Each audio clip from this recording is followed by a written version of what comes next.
Welcome to the Total Football Podcast. I'm one of your hosts, Declan Hart, and I'm joined as ever by Andrew Conway. Hello. On today's show, we reflect on a remarkable Premier League weekend and wonder where everything has gone wrong for Koeman and Everton. On Sky Sports this Sunday, it was advertised as Merseyside against North London as Tottenham took on Liverpool and Arsenal took on Everton. This isn't the first time Sky have advertised in such a manner. However, I can't say many Arsenal fans are delighted to see Tottenham run riot against Liverpool or vice versa.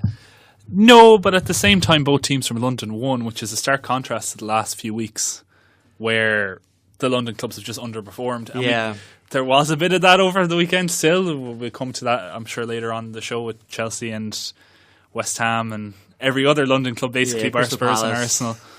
But yeah, it was a good weekend for the London clubs, bad weekend for Merseyside. Yeah, even like in Manchester, Man City didn't win by as big a distance as usual. No. And obviously Man United lost, so it was not a good week up north, really. Well, it was a good week for Man City, who were just propelling away at the league title. But as you said, Arsenal finally get their monkey off their back. Yeah, they do have a good record against Everton, but it was Koeman that they had kind of struggled with. Like, they lost their last season. Yeah, and Koeman has a very strong record and multiple victories for Southampton against Arsenal at home and away. So, Koeman has finally been defeated by Arsene Wenger. Apparently a relationship with no love lost. There is not... Yeah. They are not friends with each other, Arsene Wenger and Ronald Koeman. Koeman has said many times before that Wenger's time has passed and things like that, even when he's in the media, not just as a Everton manager or Southampton manager as it was. So Wenger was probably pretty pleased with that. But then the whole thing with Sky, though, is Sky love doing this North London versus Merseyside or Manchester versus Merseyside or red v blue or something. They try a derby weekend or something like that. When it's not even a derby weekend, really. In fairness, they're playing several £billion for the right to show these matches. Some hook. They do, because their ratings are not doing very well. No, and they've streaming, been down things like that. ever since the last few reports. And it's not just them, it's pushing for this. NBC, beIN Sports, the other global broadcasters that have rights to the Premier League also want to be a bit, want everything to have a narrative, if you will. It is odd how just this kind of scheduling kind of coincidentally, air quotes, kind of happens every season where the two top teams from one area play two top teams from another area at the same time. Yeah. Well, it makes sense in a lot of ways because you have synergies between the transport because you have people going up north and going down south. And obviously you can't have Everton and Liverpool playing on the same day. You can't have Arsenal and Spurs playing on the same day at home. Yeah, at home. So it makes sense for them to actually move cities and have a little. It's like house swap. Yeah. Or wife swap, but it's city swap. Yeah, that's what they should call Super Sunday anymore. I'm sure if anyone Sky has heard this time next season, we're claiming rights to that. If they call it city swap or wife swap or anything like that. You heard it here first. You did. But that brings us nicely into the news this week.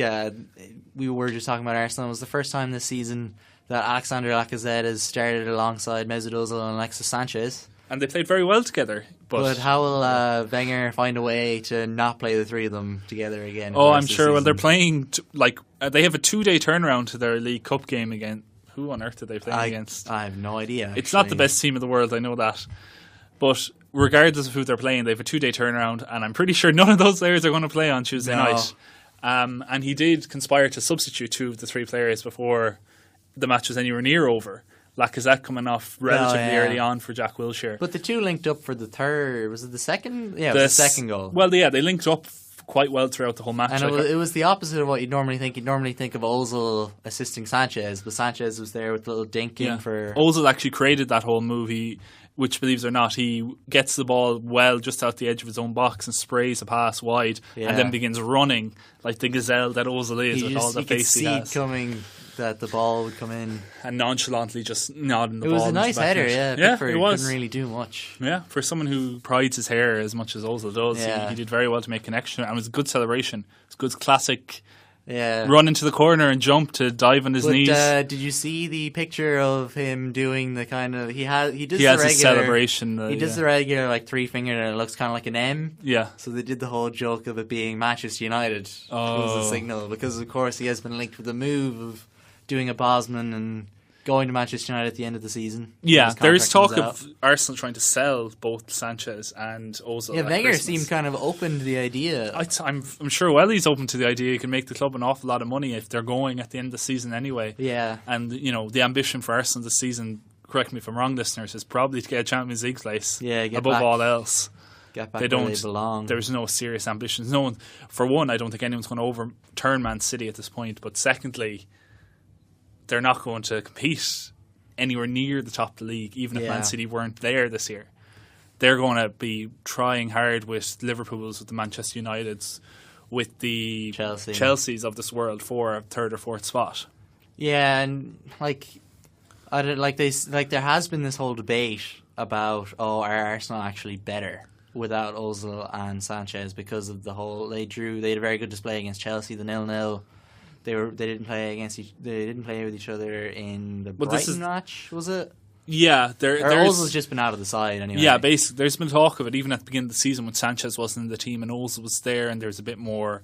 Ozil had a bit more freedom in the side; he could play centrally, and then there was more runners. Where now, with Sanchez back in, Ozil has to play as a kind of attacking winger. Type of inside forward type of position, which isn't his favourite position.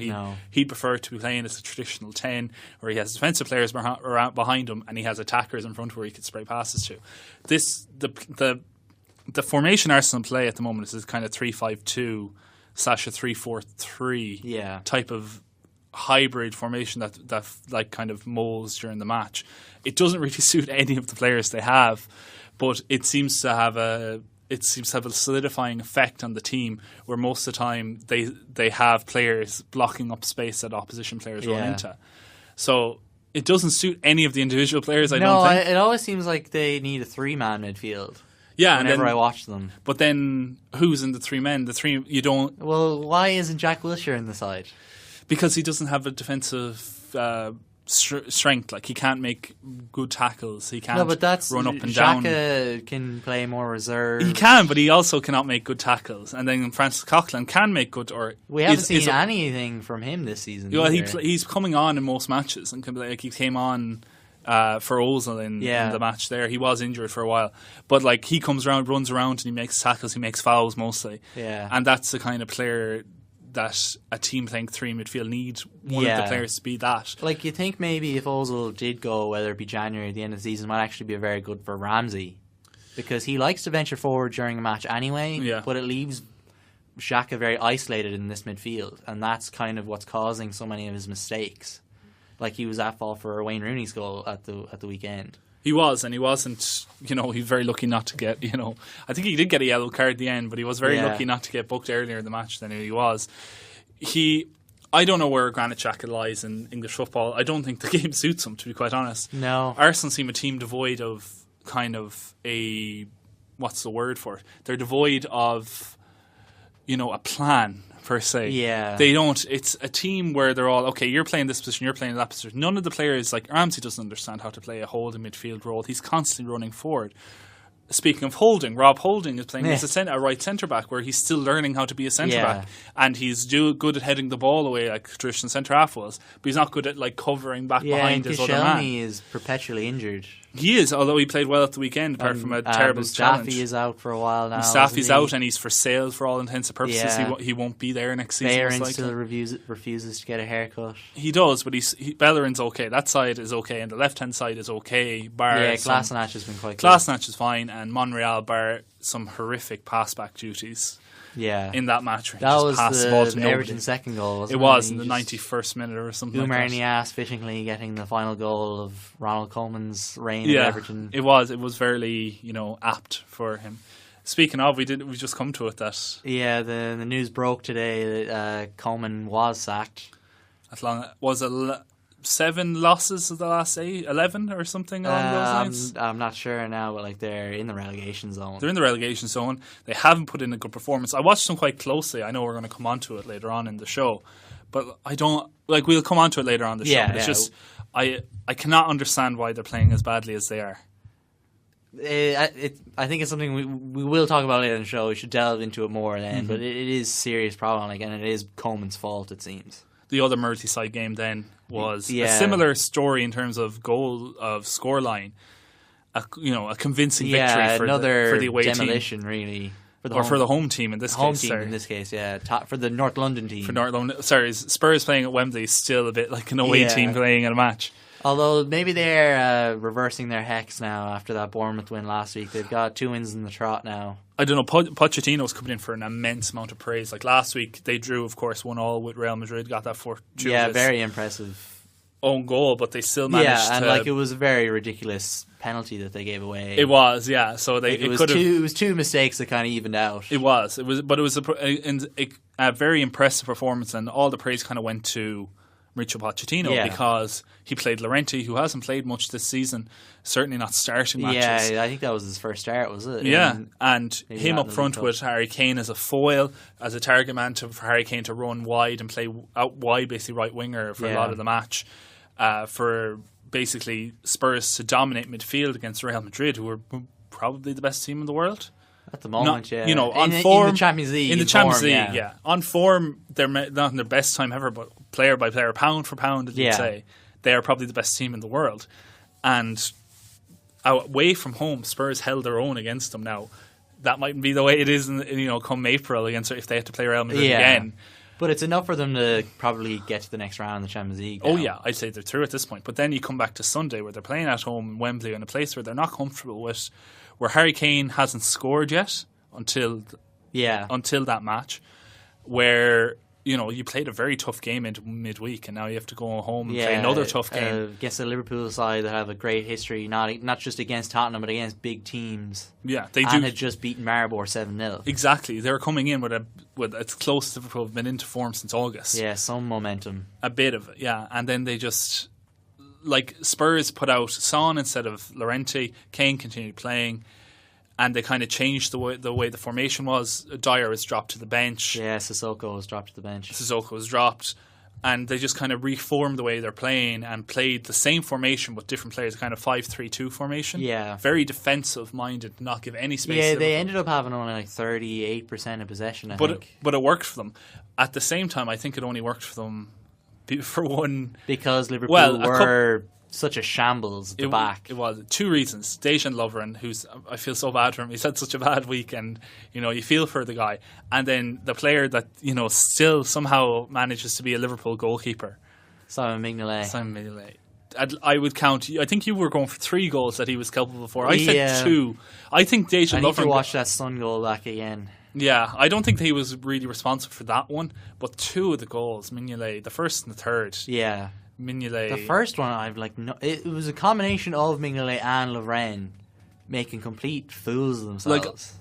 Some regards, maybe one of them's confidence is knocking the other. Maybe Mignolet had no confidence in Lovren, that he had to come charging out and make a rash decision. That if he got the ball and cleared it, as he's done in the past, it would have been an issue. It would have been completely forgotten.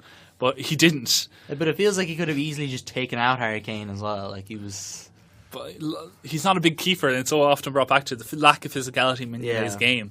That he's not an exceptional keeper. He doesn't really react well under pressure, which when you're a big team, it actually isn't the worst trait to have, because really big team goalkeepers have to have really psychological strength so that for 80% of the match they won't be called into action. But for that 20% they have to be switched on and going. Like Fabian Barthez at the peak of his career was like that. He'd be doing nothing for the whole match. Jens Lehmann used to do press-ups. Yeah. While the ball was the other end of the field.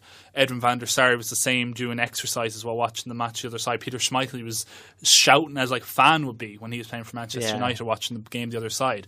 Simon Mignolet, I don't know, he never seems comfortable. He's always on edge, waiting for the ball to come back to him. But wouldn't you be when you have a back four that are just so calamitous? They are. When's the last time, I know people talked about it, the last time I remember a performance as detrimental to a team, especially a big team, as Lovren's game was, if you remember, Emmanuel Aboué, the great Ivory Coast player. Was it Wigan? I'm not sure. I forget. It was at home. Arsenal were at home, and Aboué was brought on as a sub. I think he gave away a goal, and nearly set up another one and got tackled booked. Colo Torre. He just didn't know how to pass the ball. He had to be subbed off within a few minutes of coming on because he was just having such a calamitous game. I can't recall a player being taken off after such a short amount of time as Lovren for just being so bad. Yeah, it doesn't happen often. Sometimes there's tactical tweaks that happen, but my God. Yeah, like I think the quickest or earliest tactical tweak we've seen in the Premier League as a substitute was Mourinho in 25 minutes, but it wasn't a case of the players that came off were so bad like Lovren was. It was just Mourinho wanted to change the system. Yeah, Mourinho has a history of doing it, but in this case it was we have to get him off the field before he costs too much. But by that point the match is over. Yeah. Unfortunately, like you're not going to score 3 goals away from home against Spurs when they're 2-0 up. Yeah, and like it was such a bizarre substitution as well because Emre Can went from midfield to defence. Coutinho went from defence to from attack to midfield, and then Alex Oxlade-Chamberlain went up to the attack because he can't play right back. Like he won't play right back anymore. He changed every line in the pitch just for this one player to come off. Yeah, Klopp did say afterwards it was a mistake, the tactical change he made, because it didn't work. Obviously, if it had worked, it wouldn't have been a mistake. What else was he supposed to do? Keep Lovren on? Buy a centre back in the summer. Yeah, that's not have Lovren on the field. Huge question marks over why they didn't spend on the defence in the summer. Well, they're going to get Virgil van Dijk. That's eventually. Why didn't they get him in the summer? Yeah, well, that's another question that we'll have to revisit at some later point when he actually does eventually leave Southampton. But the Premier League leaders are Man City are just doing even better again this week. It was only 3-0 this week, but it was still a fine performance against a tough Burnley side. Yeah, they're doing the thing that Pep Guardiola constantly gets criticised. He has done since he began his managerial career, that he has the best team in the league and it's not really fair, it's not a contest, it's not competitive.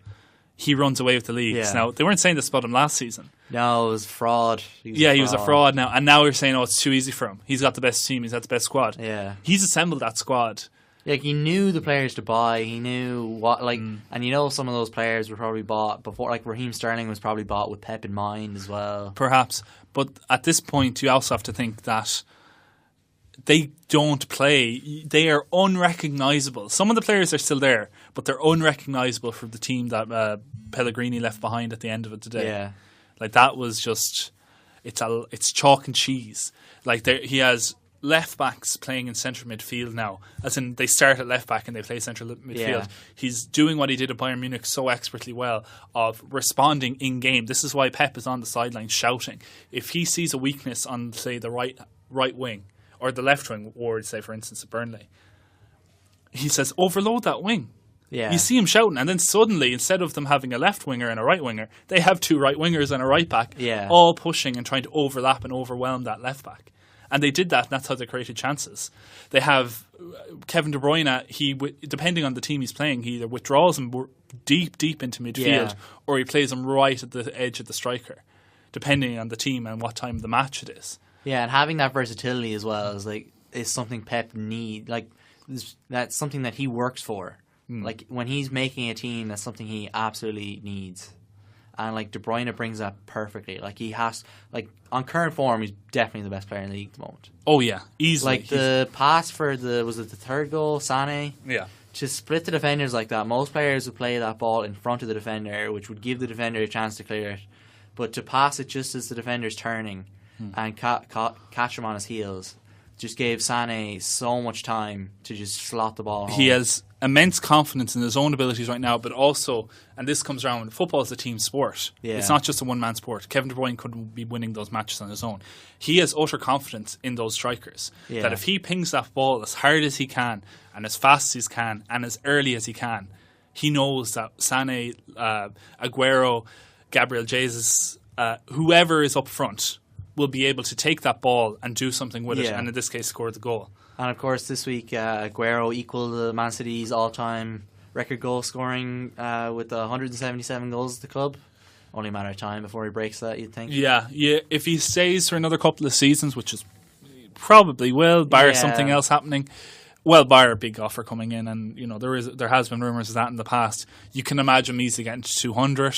Yeah. And then from there, it's only. I don't think he's going to come near Alan Shearer's record. No, you look maybe at Kane or Lukaku to come near that, because if they stay, they'll have had that extra few younger years in their lives. Yeah, the way that goal scoring is going, that's players getting more and more goals every season. You can see that happening, but Aguero should get the 200 Premier League goals and be up there with Andy Cole, Alan Shearer, Thierry Henry as the top goal scorers in Premier League history. Yeah, but in the other side of Manchester United came to their first defeat of the league this season, losing to Huddersfield. It was Huddersfield's first win against Manchester United in the league in 65 years. It's been a good run for Manchester United, as we said. 65 years isn't to be snapped at. Granted, Huddersfield haven't been in the league for 46 of those 65 years. True. But it's a statistic that sounds nice, so we'll run with it. It is. I think they were in the same division at one point in the 70s when Man United relegated. Well, United only spent 1 year in Division 2, so... That year as well. Yeah. They beat them that year as well. We'll just say that. We're not sure if Huddersfield are in Division 2 at that point, but we'll just go for it. They were impressive, Huddersfield. Yeah, and as I said at the start of the season, I knew Huddersfield were capable of taking on one of the top 6 teams. And you would think Man United would be the perfect foil for Huddersfield, but maybe because Huddersfield have a similar game plan to maybe something akin to Tottenham or definitely Liverpool. Mm-hmm. So you would think Man United would sit deeper and they'd be able to counter them because they're a weaker team. But maybe because they were a weaker team, they didn't sit back. Yeah. The Man United's approach this season now, we'll talk about this later on as well when we're previewing later matches coming up in the next few weeks.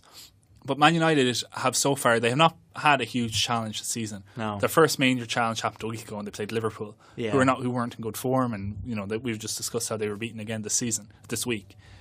They couldn't muster anything near opportunities against them. The Tottenham display on Sunday was really indicative of, it said a lot more about Mourinho nearly than the two teams that were actually playing on Sunday. That Liverpool were there for the taking almost the previous week, and Man United couldn't take them. And I feel that there's an over-reliance on playing balls forward quickly and hoping for the attacking players to do something quickly because they had such success earlier on the season. We talked about earlier on in previous shows when give the ball to Marcus Rashford, he'll run at them. Give the ball to Anthony Martial, he'll run at them. Give the ball to Lukaku in the box and he'll just push off a defender and score. But when you are well marshalled and you're pressing hard further up the pitch and these players aren't getting these gaps and openings, the Mkhitaryan, the Martials, the Rashfords, the Lukakus are getting closed down within 22 metres, say, of the goal of the opposing team. Man United can't do anything about it. They have no ingenuity about them. They don't, and they're just disorganised at the front. Like you think about Conte and Pep, and they not just have an organised defence, but they have an organised attack as well. And there's a plan. There's a plan. And it's never been apparent without Mourinho, and he's just relying on some individual brilliance to kind of take them there. And we've discussed before in previous shows how ingenuity is very hard to come by. And if you're lacking, say, this season, amazingly, Marouane Fellaini's been one of the most, sparkling performers. Paul Pogba's absence has been, it's obvious. But Fellaini's absence is also obvious. He just, obviously he's a massive figure. What with he's tall and he's got the massive afro, but you notice he's not on the pitch as well now. He covers a lot of ground. Pogba covered a lot of ground. They put a lot of pressure on these defending players. I can't imagine if Aaron Moy had to worry about Paul Pogba and Marouane Fellaini breaking through him. He wouldn't have been waiting to pounce as he was on that mistake in the first half to lead to the first goal. Yeah, and then obviously the second goal was just a another it's just a terrible mistake rather from Lindelof, who hasn't been given any time this season at all. You wonder why he's at United at the moment. He costs an awful lot of money. Yeah, it was 35 million, I think. Although I know, given that seems to be the going rate for the centre back at the moment, but it's still a lot of money. Especially for a player that hasn't had many starts and is only playing due to injuries. It's discouraging for Manchester United. His nickname at Benfica was the Iceman, but looking at that second goal, you just wonder, does he just melt when there's pressure on, when there's heat on or something? I don't know. Maybe it's very early. I wouldn't want to judge him at this early stage of his Premier League career. Yeah, and obviously there have been plenty of players throughout the years that have struggled at the start and gotten better. And also, I don't want to blame him entirely. That was an individual error leading to that goal. But United he's not to blame for the defeat. No, United had so much time. Like Mourinho came out and he didn't know who to blame, and Mourinho always looked for someone to blame. Yeah. And he was like, I don't know, the players should be out here explaining, because he didn't have an answer for it. Didn't have a response, and I think he's worrying given how this last week has gone, where they didn't win away from home in the Champions League. You can't. Yeah, but it wasn't a good performance. No, either. it wasn't. It was very fortuitous. Yeah, the goal in particular was, and like they were fortuitous not to lose against Liverpool. To be quite honest, yeah, De Gea made a fantastic save. And maybe these performances, they were underlying their luckier wins earlier in the season, where they were not so much lucky wins, but they had a lucky run of fixtures. It was the fixtures more so. Like they were very good at finding an early goal came to them easier, it seemed, than it is now, and you just don't know how they're going to score at this point. Yeah, well, given what Lukaku will score, it's just you'd be a bit worried about their. I had these worries about United at the beginning of the season, which is why I did not rate them for actual title challengers. Yeah. Like Champions League, sure, but not title challengers. And they seem to be appearing now, little cracks in the armour. Like a team is never going to go a whole season without, unless it's very fortunate, it's never going to go a whole season without injury. Yeah. And if you don't have any other method apart from your plan A of overwhelming your team, your opposing team with your big players, you're going to be in trouble at some point in the season. And Man United are finding that at the moment. Yeah, it's going to be a while before Pogba's back as well. I don't know any return date for Fellaini. Like that's a core. It's not a core, but that's their midfield. It is their midfield basically. That's and Matic looked tired against Huddersfield. Yeah, there's only so much you can do. Like I know I'm not a huge fan of Ander Herrera, but I do acknowledge he's a good player. But Juan Mata, remember he gave away the ball for the first goal. He's not a centre midfielder. He could play centre midfield, but he needs people around him. He's playing centre midfield. He's more like an Ozil, Yeah, he's playing centre midfield, and he just kind of lost the run of himself, gave the ball away very cheaply. He shouldn't have been that deep in the field. But he's really. He can't chase back then. He's no pace about him. And Matic doesn't have a huge amount of pace about him either, so they just got completely ripped to shreds because they're playing too high a line. They didn't give Huddersfield enough credit, I don't think. No, Mourinho does seem underestimated them completely. As well, though, there was an entertaining match on Saturday afternoon. Chelsea came from behind to beat Watford, but it doesn't seem like everything's all right at Chelsea. No, there seems to be talk. They're at the moment they're level on points with Champions League rivals, Arsenal. They're within touching distance of Spurs still. Yeah, and they're not that far away from obviously Manchester United. At the same time, they are a bit away from Man City, but they're thereabouts with their rivals. It's not like they're cut adrift, but their talk coming out of Stamford Bridge is Conte's days are numbered. Yeah, and you look at the chances Watford missed on Saturday. They were fortunate to actually come away with a victory against Watford, who are a great team so far. Very lucky. I think Watford just tired near the end. Yeah. They were a bit downtrodden after the Richarlison misses that they couldn't take on. And if they'd beaten two big teams week after week, you would have been saying, "Oh, is this another Leicester City type of affair happening?" Yeah, and the manager obviously is loved by the crowd already. Marco Silva has really helped his reputation in the last 8 or 9 months. Yeah, he has coming from a place where he was hated by Paul Merson and Phil Thompson, to where he's loved by. There is some diehard fans at Watford that love their football. Yeah, and they seem to already be taken to him. I mean, Paul Merson still seems to not like him, but he's it's just a matter of principle at this point. Yeah, at this point he's trying to save face. But Conte, he's spent money.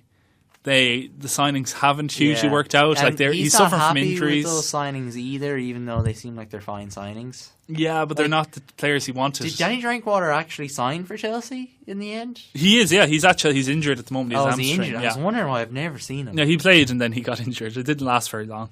That's the thing. He signed players to kind of replace existing players that were already there, and he hasn't signed a star player that could really push the club forward. Other than Morata, who cannot. He's a finisher. He's not a creator. Yeah. So if Hazard is blocked in like he was against Watford, and we've seen Hazard. There's no other outlets. We've seen Hazard be taken out of the game before as well, and Chelsea have completely struggled without him. And that seems to be what's happening at the moment. Maybe they've figured out Conte from last season. A lot of clubs, they've been very. Chelsea have not been impressive at all this season. The only impressive game really came against Atletico Madrid in the Champions League. But since that has happened, Atletico Madrid have been in a dire state. Yeah, like they couldn't beat Karabag in the Champions League last week. Like, that's terrible. And their league form isn't, I know they've moved stadiums, so their league form isn't the best either. No, but like you're not moving stadium going to Karabag. Like you're still going away to Karabag no matter where you play at home. True. It's just it looks less and less impressive the further we get away from it, the further we see the form of the two clubs since. Yeah, especially the way Roma went to Stamford Bridge as well and had such an impressive result. Yeah. But, they're not doing that badly, but I don't know what is with Chelsea managers, but it seems his days are numbered. I don't think they'll get a better manager at the moment. There isn't someone on the market that they haven't already sacked. Like Thomas Tuchel is available, but you just feel like... Do you think he would do well at Chelsea, having to install discipline? And again, after having a manager like Conte? It could end up being kind of like Andre Villas-Boas was at the time. It could be, yeah. The Chelsea higher level people don't take well to young upstarts. Yeah. And Conte's won Champions Leagues as a player. He's won league titles as a manager. He is well respected in the game. He's not Thomas Tuchel, who's won a German Cup.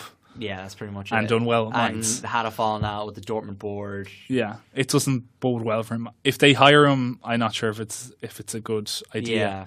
Like maybe some other manager. But Gus Hiddink, I'm sure, is around. Oh yeah, he'll be there. He'll be back.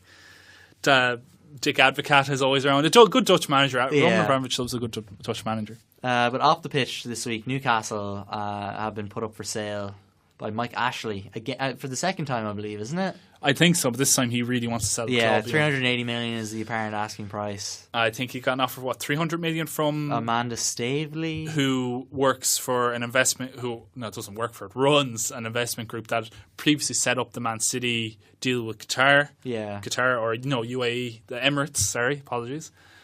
Or Etihad. Yeah, group who own Man City.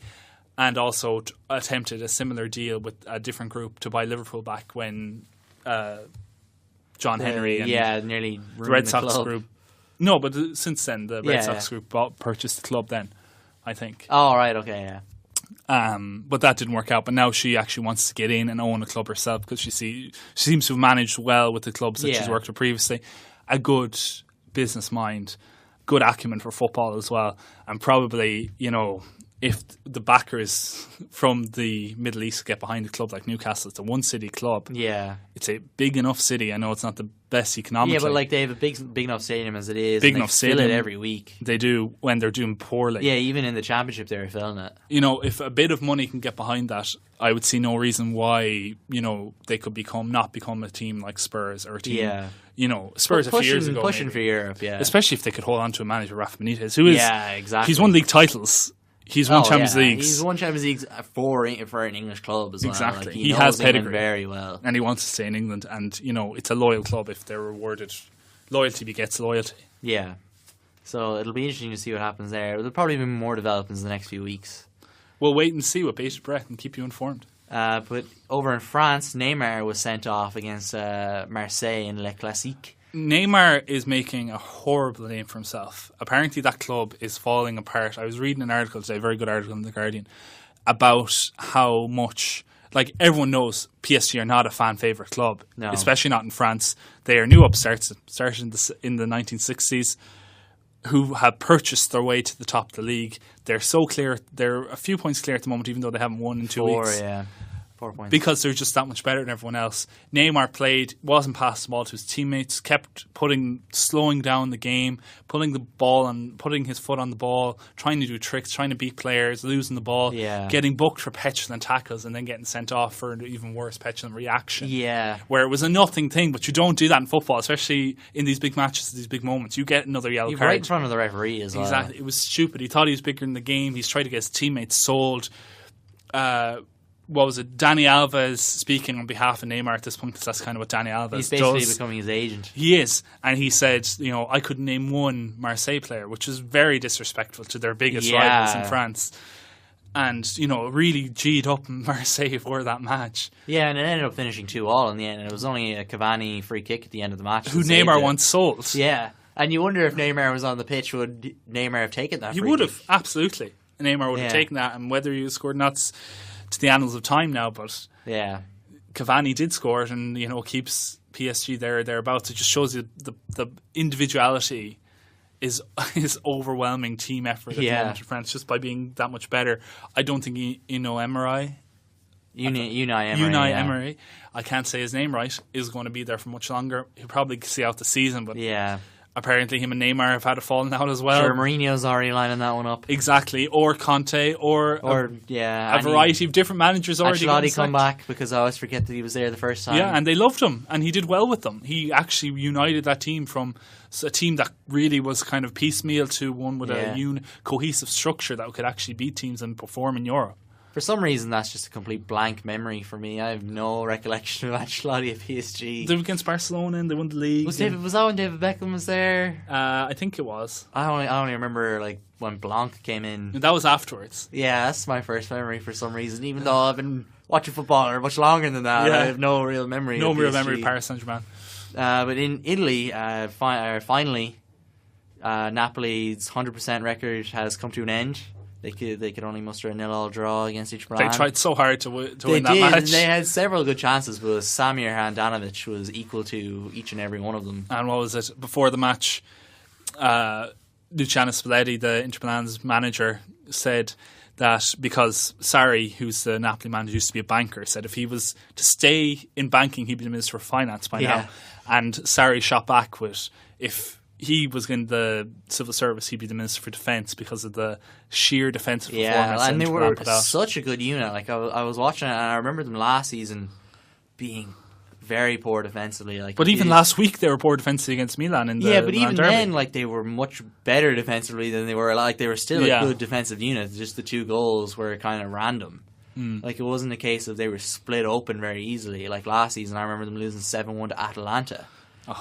They were the days. Yeah, like they're so much better defensively now. It's crazy now, and both teams still have an unbeaten record in Serie A. They're both the top 2 teams now. It's only a 2-point gap between the 2 of them at the top. Good news for Juventus, basically. The Juventus match was crazy as well on Sunday evening. Sami Khedira getting a hat trick for 10-men Juventus at 2-2. And Mandzukic, who was sent off for Juventus, sent off very early in that match. Yeah, I think they played an hour with 10 men or so. Yeah, he was one of the quickest double yellow cards in history. I think it was 10 seconds between. Yeah, he said something to the ref after he got a yellow card and was immediately sent off. Yeah, and that's not the first time we've seen that recently. Andy Carroll.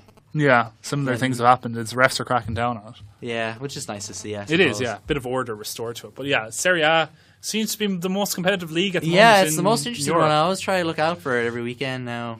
Napoli still top, Inter chasing, and then Juventus and Lazio close behind. Yeah, Milan doing whatever in the middle of the pack. Yeah, they're still Roma are still up thereabouts. Yeah, but Roma are doing all right. They're not doing quite as well as their neighbours Lazio at the moment, but there is 5 or 6 teams challenging, say, for the 4 Champions League places. We'll see what happens when they break off to who will be actually competing for the league. Yeah, another few weeks. The top 3, Juventus, Inter and Napoli. And it's going to be a very, considering how Juventus have kind of had a monopoly on Serie A recently, it's very interesting. 6 consecutive league titles is mad. Even if Juventus do end up clinching it at the end, it'll still have been very, if it continues on this course, obviously there's still a ways to go, but if it continues on this course, it'll make for probably the most interesting title race of the top 5 leagues. Oh yeah, certainly. At the moment anyway, it's miles ahead of the other 4. Yeah. That'll be it for part 1. You can join us after part 2, where we'll discuss where we think it's all gone wrong for Ronald Koeman at Everton.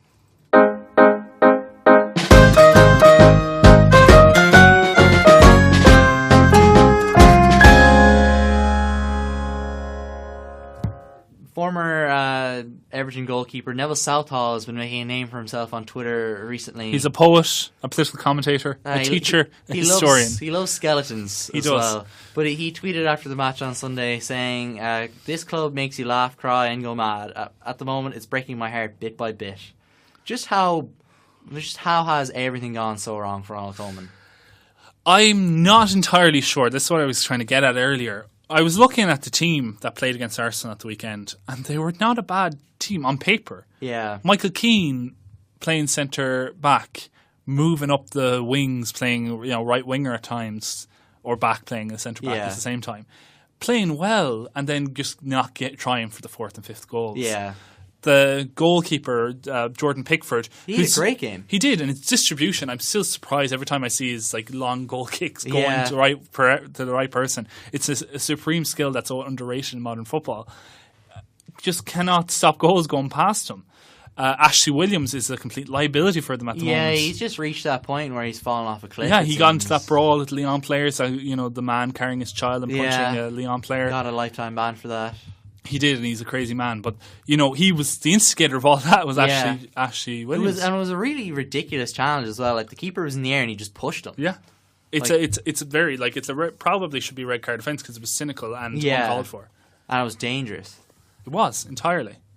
But you look at it's a hodgepodge really at the moment of really young and exciting youth products, and then just these old players like Ashley Williams. You got Leighton Baines. Yeah, Wayne Rooney. Yeah, Wayne Rooney is probably the biggest. He's their top scorer this season. There's nothing wrong with that. But he's still he's the biggest problem at the team, nearly, it seems, because he's just become such a focal point for them, even though he is past it. He is, yeah, and he's dropping deeper and deeper and deeper. Yeah. And if your focal point is defensive midfield, when he's meant to be playing up front, it's not a good thing. And then Klaassen can't string games together. No, Gylfi Sigurdsson's just playing horribly.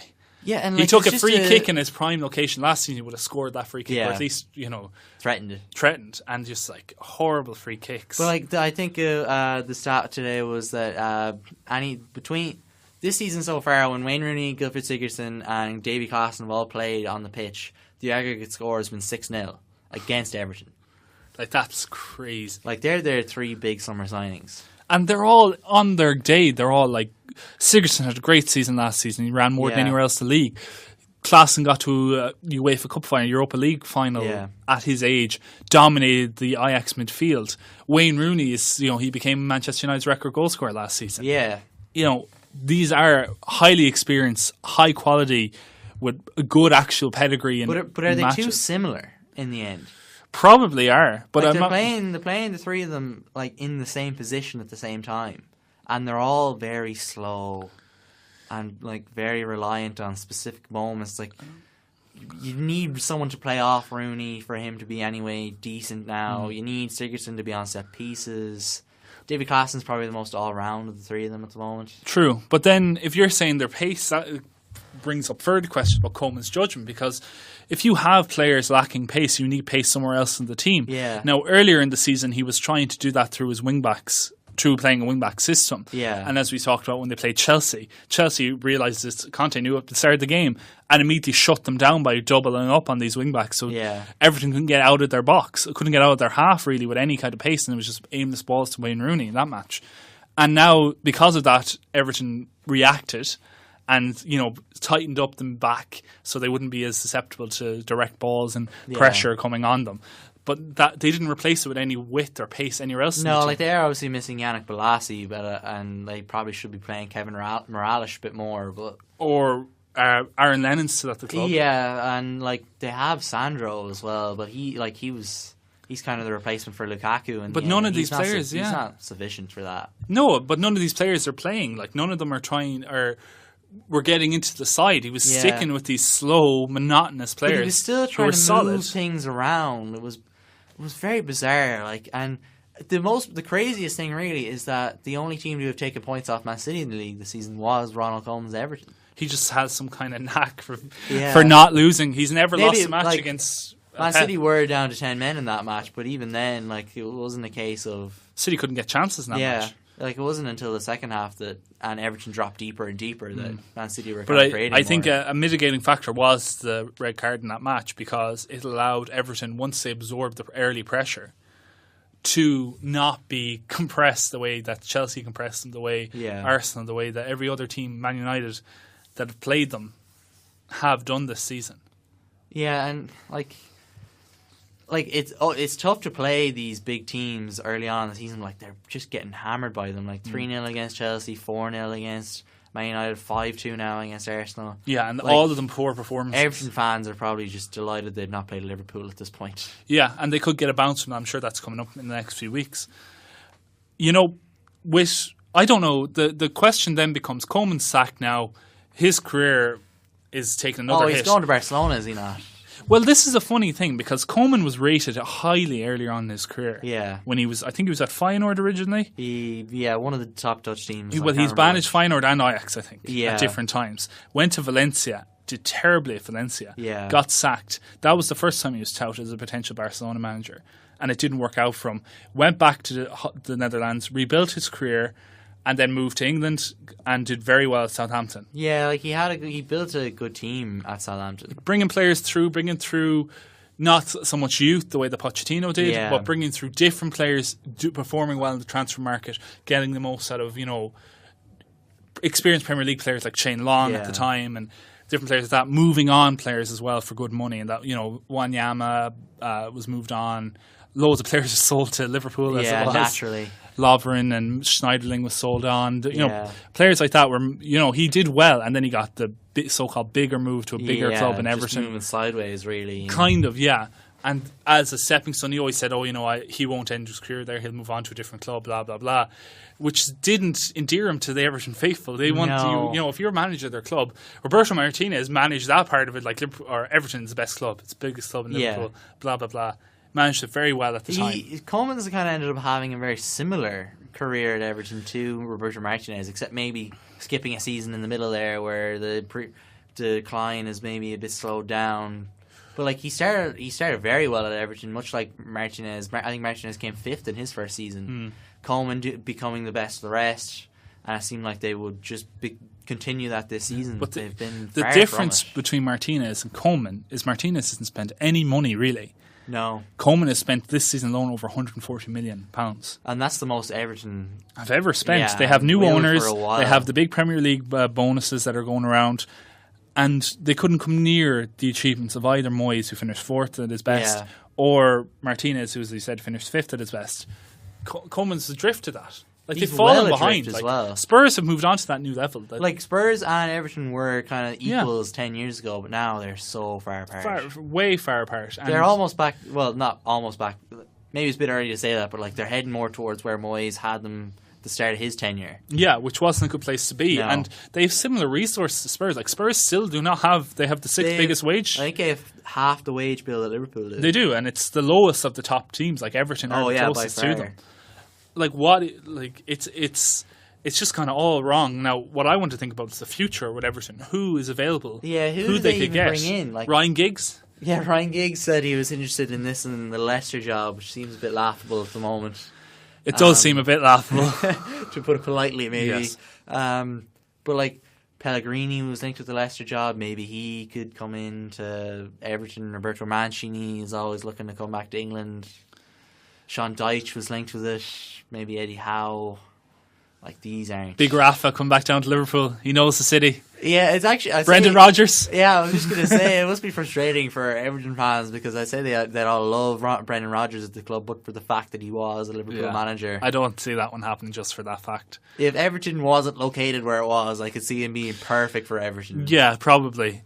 Everton, they have such a good little unit there. They have a very good young goalkeeper. Yeah. They have good centre-backs. They're bringing really exciting youngsters, youth players. That was probably the best part about Koeman's tenure is that he's brought in players like Tom Davies, Calvert-Lewin, Holgate is playing more. And they have other players like Seamus Coleman still to come back who has a bit of pace. Leighton Baines' experience, he's still there. They have players coming up through them. We forget about Ross Barkley, still at the club. Yeah, he's to come back. Yeah, but he'll come back and have a new manager. He'd walk into this team at the moment, and not to say Ross Barkley is amazing or anything, but he is still a very good player. But if you say, I'll list these players: Davy Klaassen, Gylfi Sigurdsson, Wayne Rooney, Ross Barkley, Seamus Coleman. That is 5 players there that would be probably. Maybe they wouldn't get in, but they certainly be in the squad of all the top teams. Sure, people like Seamus Coleman were linked with moves abroad to Bayern Munich. Yeah. Obviously we've yet to see how Coleman will react to going back to this horrible leg break injury, but if he continues the form he was on, then that's a huge asset to Everton. It is, but any manager that can come in could do something with those 5 players, plus all the new players you just listed, plus Pickford, plus Keane. And, maybe they are lacking a bit up front, and there is I think you said that. They did fail to replace Lukaku. And it seems to be, that's not Koeman's unique trait, because I was looking at this earlier, and with the exception, I can only think of 2, and maybe you can make an argument for Kevin Keegan as well. There's 2 managers mainly, and we'll say 3 if we include Keegan, that have ever sold their best players and actually recovered from it. Yeah. Sir Alex Ferguson, who did it on purposely multiple occasions, Yeah. when he sold the first league title winning team, when he sold Mark Hughes, Paul Ince, Yeah. all these players, when he sold David Beckham, when he Even sold Andy Ronaldo Cole, then at the when he end. sold Ronaldo, you're right, when he sold, Van Nistelrooy, all these players, Roy Keane, when he got when they rid of sold him. Van Nistelrooy, they were arguably better. Like, that was the kind of manager that Ferguson was. Exactly, and Wenger did something similar when he got rid of Anelka or Vieira or Henry or Fabregas. They recovered, Yeah. and came back. And Keegan did something similar when he sold Andy Cole. It was kind of a one-off. Yeah. He didn't do it multiple times. But away from that, we look at Andrew Villas-Boas did not recover No. at Spurs when they sold Gareth Bale.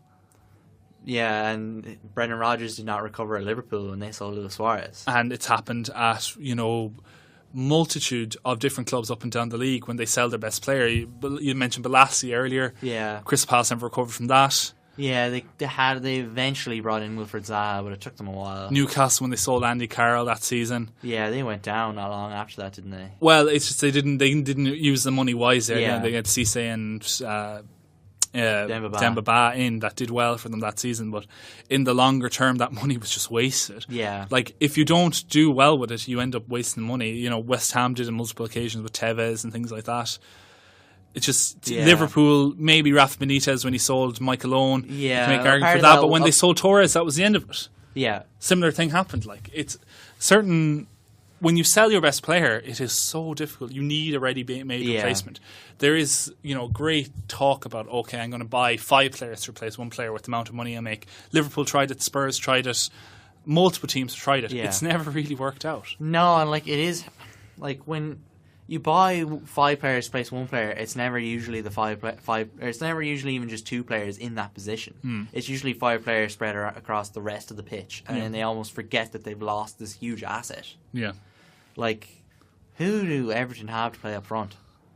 They don't have anyone to replace those goals. Like, Wayne Rooney isn't going to score you 25 goals. No, he's not a natural number 9 at the moment. No.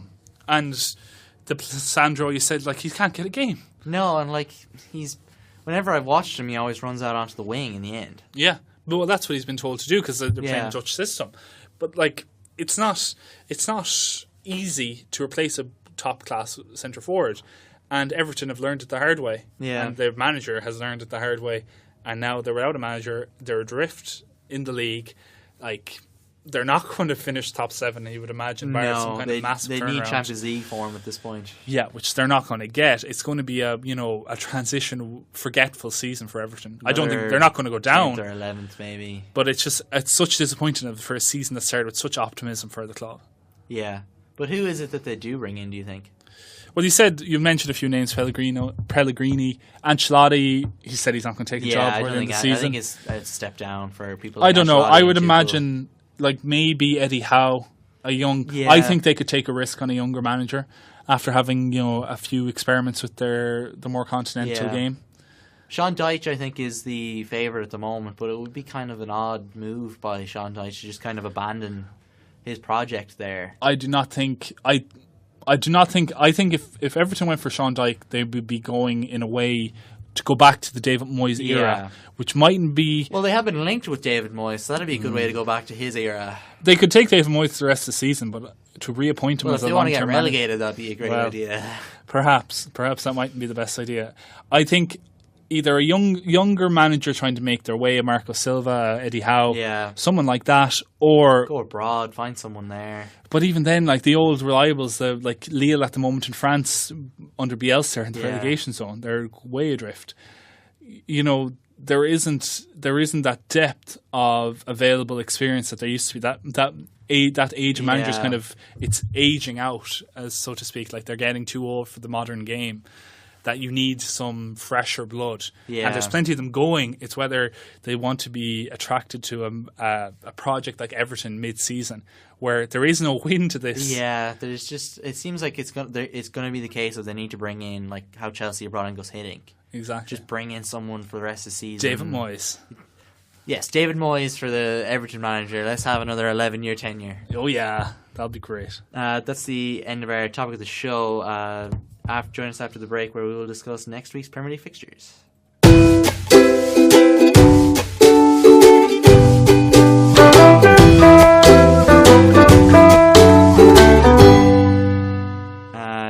welcome back. This Saturday, the big match in the Premier League next weekend will be Manchester United up against Maurizio Pochettino's Tottenham at Old Trafford. How do you think that's going to go for Mourinho? Well, United have a pretty good record against Spurs overall. I know there's a few... Yeah, the David Moyes season, it kind of fell apart, but other than that... Spurs... I cannot see it. If form is to be believed, I cannot see anything but a Spurs win in this. Yeah. But it's Mourinho. This match is made for Jose Mourinho. He did it last season against Chelsea, where nobody thought that Man United had a chance against some of the key players as well. And didn't play Zlatan, played Rashford up front. And United held out and won. He did the same thing against Liverpool when Brendan Rodgers, remember when he was trying to win the league? when he was at Chelsea. When he was at Chelsea. And the same type of thing happened. This match seems like made for a spoiler. Jose Mourinho. It's the kind of match that he relishes. That said, everything we said in the previous part is true, or in the first part of the show, where they are missing Fellaini, they're missing Pogba. They have no attacking plan by the looks of things. They're going to be playing long balls towards Lukaku. They're going to have to deal with defending against massive midfielders that will outmuscle Andrew Herrera. Yeah. Matic is going to be running between Dele Alli and Song or Kane or whoever is going to be dropping deep into midfield. Yeah. If you were to look at this based on the last few weeks, I would imagine Man United are going to get torn apart by Spurs. And it is almost seems like it's just inevitable that Man United will get torn apart by a big side the way they are at the moment. With that said, and if this, either way, I think a victory is going to happen. I don't see a draw really happening. I think Spurs... Traditionally, there haven't been many draws in this fixture. Exactly. I think Man United either sneak a draw or most likely Spurs are going to come out and destroy Manchester United. But with that said, if that happens, I think Man City could not secure the league, but make the league very comfortable for themselves, because they're playing West Brom, who have one of the worst records in the league. Was it 2 wins the last 17 matches? 18, I think. 18 matches, and they always lose to Man City, and they do, and they don't Pulis is trying to talk down any signs of crisis at the club. They're not playing well. They're not creating chances. They're not scoring. They're not defending well. They're losing goals at set pieces, which was never a thing for Pulis to happen. Man City are on fire at the moment. They are going to play a League Cup match, and they're going to destroy whoever they're playing, and then they're going to go in having, what was the average score? Is about 3-0 at least in every match, or 3 goals scored in every match for however long. They're going to go in and they're going to take them apart, knowing already the result from the Man United Spurs match, and knowing they'll have an 8-point, between a 5 and 8 point clearance on their closest rivals. Yeah, it'll be minimum 5. Minimum 5 points. Because Man United and Tottenham are level on points, and there's a 5-point gap there at the moment. It'll be 5 or 6 points. But to think, if they could get 8 points on Spurs or 8 points on Manchester United... Yeah, that's a huge gap there. I do not think those teams are going to overcome that in the longer run. I know it's very early in the season to say that we're only a quarter way through, but... Yeah, and this is Newcastle. Man City were very good at the start of last season. They did fall away, but They've won 10 consecutive matches, something near 10. Yeah, it was 30 10, points, I think, yeah. 30 points very early in the season. Yeah, I think it was 9 wins from 10. And they completely fell away, but there isn't a team like Chelsea in the league at the moment. There isn't a team that's going to switch and play a different game. Yeah. You can't see them doing it. Chelsea don't have the strength and depth.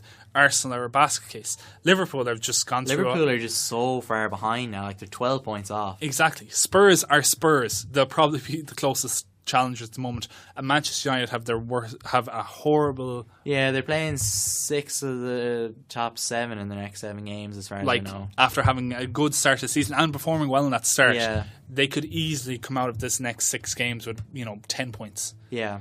When Man United or when Man City could get maximum points in that time, that's a further 8 points on 5 points, and then you're looking at Christmas, and there being a 13-point gap. Yeah, and we were talking about the early season fixtures helping United build momentum, but when they go to Anfield and perform like that, it just destroys every it resets a reset button for the whole team, and that's just it just makes the start of the season look bad, even though they were impressive. Yeah, it makes you rethink their whole you'll actually go back and say, actually West Ham are awful. Yeah, Swansea are playing terribly. Just how good were they and how bad were the teams they were playing? Exactly.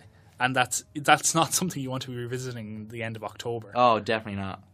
But in the 3 o'clock kickoffs, Arsenal will be taking on Swansea. And Swansea have been kind of a team, they've been a bogey team for Arsenal ever since gaining promotion 5 years ago, 6 years ago now. The exception of last season with Bob Bradley for both of those matches. Yeah, it was a bookend. Or I think they bookended it as far as I know. Oh, okay. But yeah, I want to talk about this match because I don't see anyone but Arsenal winning this match. Arsenal on a good run. I think they'll continue that. But I want to talk about Swansea. Swansea have made horrible signings over the summer. Yeah, and the record signings on loan. They're not playing their signings. No. Well, Boney's injured, which is fair enough, but he hasn't played a full match in 13 Roque months. Mesa isn't playing at all. No. They have no... Like, their manager, who's very successful at being an assistant manager... Yeah. And he did well in keeping Swansea up last season, in fairness. Yeah, and he did okay with Derby when he was there, but it kind of just fell apart at the end. And that's... I like him as a manager, but I feel... that this project is not working out. No. And I feel that the whole Swansea experiment is not going for the last couple of years, since they got rid of Gary Monk effectively, or since Gary Monk's tenure started disintegrating. Even the start of that season, yeah. It's just they have no real semblance of a plan. For a club that was so, we're going to play passing football, we're going to play attacking football, and possession. When they were good in the league, they were very good. They were very impressive to see such a side like that play so well. And they used to out Arsenal back in the day with Brendan Rodgers at the helm. But now they're so they have far away from that now. You can barely name any players playing at Swansea at the moment. Britain is still crucial to them. And it really shouldn't be the case. I think he's 33, 34. That's too old. Like Fabianski's time and time again being their best player, best ranked player in their matches. It's not a good thing for a goalkeeper to be constantly ranked your best player. He's not the best goalkeeper. No, he's not a top class keeper, but that when a not a top class keeper is your best player in most matches. And making him maybe seem like a top class goalkeeper. They're not scoring goals, which is their biggest thing. I think they would be okay. I think Tammy Abraham has scored 5 of their 7 goals this season. Yeah, and he was good. He was a good addition to the team, no doubt about it. Maybe 4 or 6. But away from him, he's the only right spark in a very dark he's on hole. loan there, so that's not going to last. No. It's very worrying for Swansea. I think they could get dragged into that relegation mess that's already kind of setting up that we have Palace are down there, likely to go down. Yeah, you think Brighton are going to end up down there. Just because, they don't have the resource to the other clubs. They haven't signed a lot of players. And that's the same with Huddersfield. Yeah, Huddersfield, they do have Wagner, so there is a bit of leeway there, but it's a small club, newly promoted. Yeah, they very much remind me of Blackpool when they got promoted. Yeah, good football, but just not enough to keep they going. could run out of steam. Exactly, it's a bit of a worry. Then you have teams like West Brom, who, as we said, have a horrible run. Stoke are on terrible form as well. West Ham are still thereabouts. Everton are obviously still down there as well. Yeah. We could speak about West Ham and Bilic. West Ham are... Are they? No, they're not. I thought they were playing one of the big teams this week, but they're not. Every team's a big team to West Ham at the moment. They can't seem to get a win. But you wonder how much time Bilic has left at the club. They've just been terrible recently. The whole thing with Andy Carroll last week was just it's just summed up West Ham. It was last week he was sent off, wasn't it? It was, yeah. They're playing Palace next week. It's not going to be a match. If they don't beat Palace, they're going to be in trouble, and you have to imagine they're not going to come out of that. Bilic was given 2 matches. One of them is against Chelsea. One of them is against Palace. So it's not going to go well overall for Bilic. I don't know why he hasn't been sacked at this point. Koeman has beaten him to the sack. Craig Shakespeare beat him to the sack, which was kind of random. The well-loved Craig Shakespeare. DeBoer. Somehow Bilic was touted to leave last season, and he never did. And you'd think they could find someone to come in, they're the kind of club that could maybe, they're not a club that has this history of playing a certain brand of football. There isn't a project there, so you don't really mind. The West Ham way? The fans don't really mind if they spend the summer or the season kind of just playing long ball, trying to stay in the league. Big Sam style. Yeah. It's a wonder how he is still at the club. It just seems like he doesn't fit there at the moment. Maybe he's just not good enough. His time has passed with them, I think, might be the way. And then the other team that could probably get stuck in there as well, who haven't been playing well this season. There's a lot of teams. There's a good 8 teams. Yeah, it'll be a good relegation fight. It will, yeah. If the talent fight doesn't live up to expectations. If Man City run away with the league, at least we'll have a good bottom half of the table. Yeah. But Bournemouth, Eddie Howe, as we spoke, could be a possible they've been Everton very manager. poor this season. They just, the signings since they've got to the Premier League haven't really worked out. Are they maybe suffering from the same kind of problem Swansea are now suffering from? They've got Sale. The manager really can't do much more with the squad he has. The resources aren't there. They're signing players like Jermaine Defoe, who does score goals, but is getting still on. 35. Exactly. Other players are still not performing the way they should be. What was the record signing from Liverpool? Jordan Ibe. Jordan Ibe is starting to play a bit more, but still not great. He's not great. Their defence is getting old, very old. It was old when they got up to the Premier League. It's not a solid defence in the first place. No, they do have a keeper at last in Begovic, but these are papering over the cracks that exist at the club. They've done so well staying up for this long. They've such a small budget. Yeah. They've made, they're using the Premier League money well, reinvesting it into the club itself. It says a lot about how they've done that. I didn't consider them relegation candidates immediately going into the season. I thought they'd be a safe middle.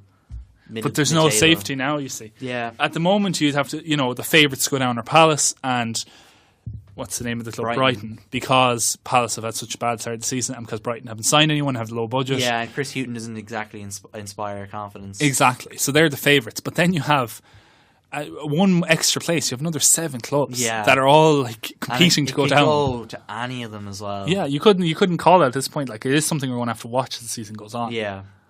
But in the other 3 kickoffs, Huddersfield can maybe go for a second scalp in a row as they take on Jurgen Klopp's Liverpool. Wagner knows Klopp very well. Have they? I don't think they've ever played each other before. They've not played each other yet, I don't think. But used to work together. Yeah, in used to Mainz work and together. Dortmund. They play such similar styles. It's going to be an interesting match. I have to say that I can't see beyond Liverpool. If Liverpool don't win this is kind of an ideal opponent for Liverpool to play. It's almost like they're playing one of the top teams in terms of style, and that's as I said earlier, that's the kind of team that they do better Suits against. them, yeah. So I do think that will suit them. It's probably the ideal opponent for them, and they are at home. Yeah.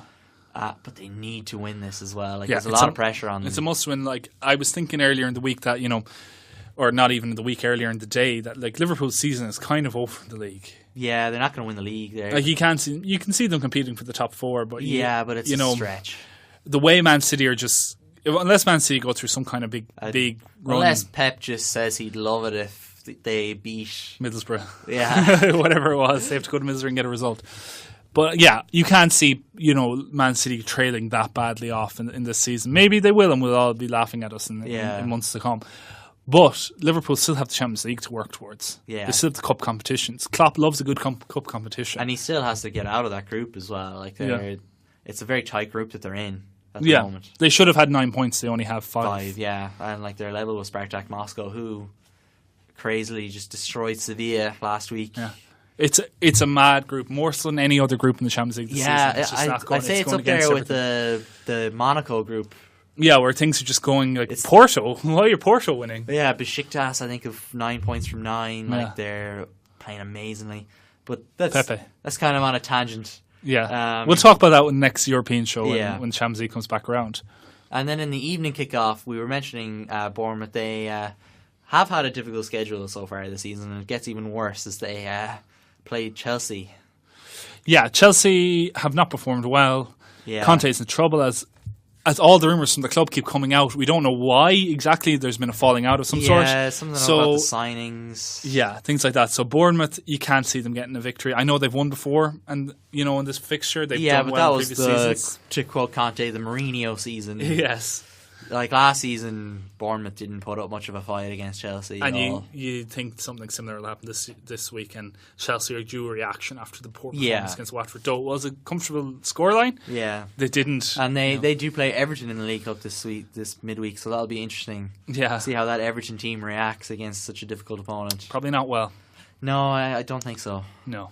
Especially Koeman took training today, so the only preparation they had is Koeman's. The reports this morning were that he felt He's the backing of the club, Yeah. all normal as usual, and then he was sacked later in the afternoon. Yeah, not a great day for Ronald Koeman, all in all. No, his reputation has kind of taken a bit of a beating today. We dedicate this podcast to Ronald Yeah, Koeman may he prosper in future managerial jobs. at Barcelona. Yeah.